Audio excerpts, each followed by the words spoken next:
Hello Sensuals, welcome to the second most important vlog of this summer, and that's what men want in sex. By the way, I'll put timestamps below and I'll put a structure below just like I did with the last one. So let me know which one you think is much more appropriate, which one you agree with, which one you don't. Let me know everything. Number one, I went to trust. Men need to be trusted. They need to feel trust. Trust that they can handle that episode. Trust that they can lead. Trust that what they're doing is appreciated, is good, is original, is awesome, is whatever you want to call it. They need trust. Now, obviously, trust goes both ways. One, you have to cultivate it inside yourself. And how do you do that? Well, with analyzing yourself, with reading a little bit, with growing or developing or cultivating your erotic education. The best lovers and the best and most able men, sexually speaking and erotically speaking, out there are actually cultivating their intellect as well in this department, so the erotic mind. Secondly, obviously, you cultivate trust as a man inside of you with experience, but with proper experience, with experience that expands your knowledge, expands your understanding of what you need, what you can offer, what the other person needs, what the other person has to receive or has to offer as well. And there's no way around this. You need experience in order to develop, and you need the proper or the right experience. Now, obviously, you can go to, seek professionals, and in general, although I hate to generalize, but this time, yes, I am using this word. In general, it's the men who tend to call for special services rather than women. And that is simply for the fact that they have a lot more physical drive, a lot more physical tension to unload than women. Women, first and foremost, again, generally, although we hate generalizations, women generally seek emotional connection, emotional understanding, emotional discharge, and obviously you need an actual emotional connection with the person, which you cannot buy, in most cases at least. Now, as I was saying, the first thing that men need in intimacy is trust, and one is the trust that they cultivate within themselves, and the other is obviously the trust that their partner, whether man or woman, we're open-minded here, will give to them. Part of you being able to deliver something great lies in the very trust that the other person or the other persons have in you to do that. And with trust also come respect and appreciation, obviously. And those things are actually also very important. I know it sounds like three things, but trust is the main thing here. And from trust, you have respect and appreciation deriving from them. So they're linked. Number two, men need variety and diversity. Again, these are two words, but it's in essence the same thing. They need things to be much more dynamic. They need things to shift. They need things to change every now and then because routine obviously bores them. And that comes from their being wired, so men mostly, or most men being wired more towards the physical part, more towards focusing on the genital part of their body. Now, obviously, this does not necessarily apply to men who have cultivated their erotic intelligence and their emotional aspect of their intimate life, or otherwise said as Tantra. Men who are cultivating in Tantra or in conscious sexuality, in higher sexuality, they don't necessarily seek diversity first. They seek connection, they seek evolution, they seek expansion first and foremost. But majority of men, again, we hate generalizing, but this is the case. The majority of men don't necessarily believe or don't necessarily train themselves in tantric arts or conscious sexuality or sacred sexuality, whatever else you want to call it. So that's why variety and diversity is something that they need to keep their flows, to keep their juices flowing, to keep their energy high, to keep their enthusiasm, to keep the dynamic part of it, to feel that they're expanding somehow in terms of experiences, in terms of results. And number three, and this is where it actually gets a little bit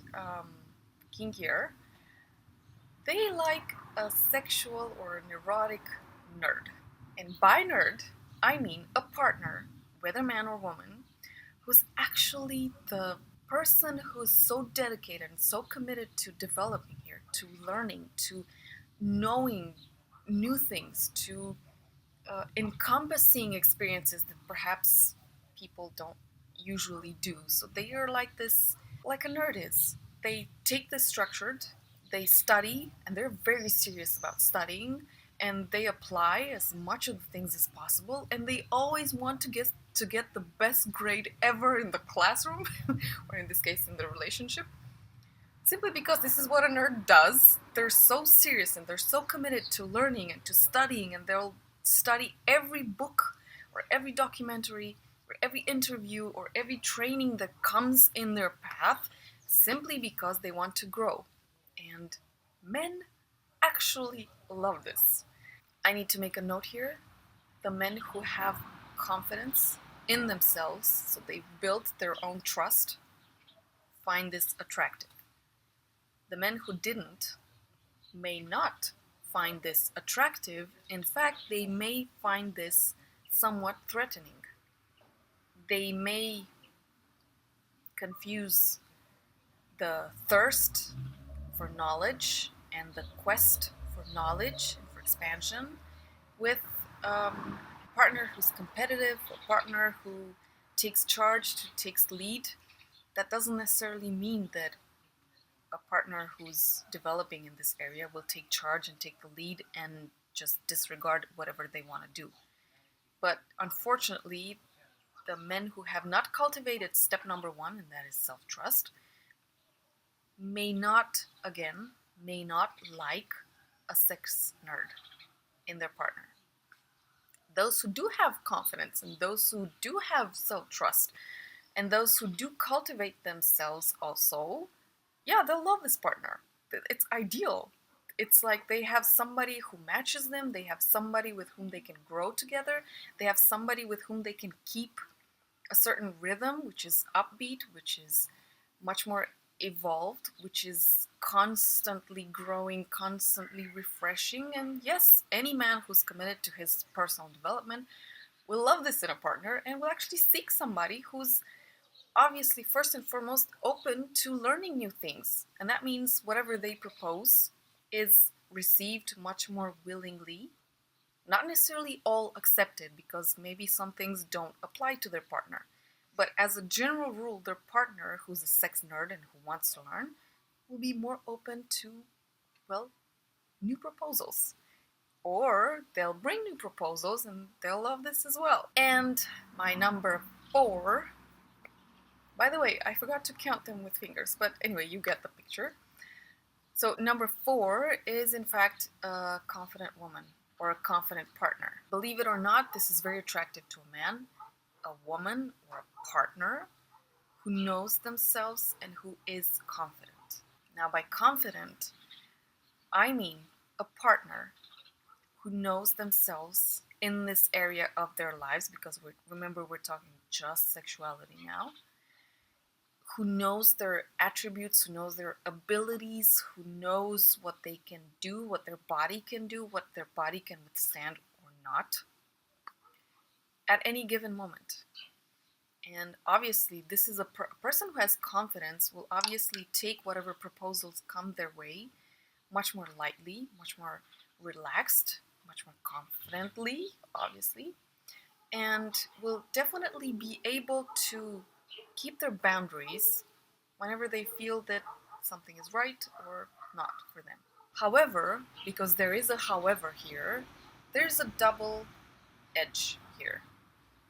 And that double edge comes from the fact that a partner who's confident in themselves obviously got that confidence with experience. This obviously means that they've had prior experience to meeting them.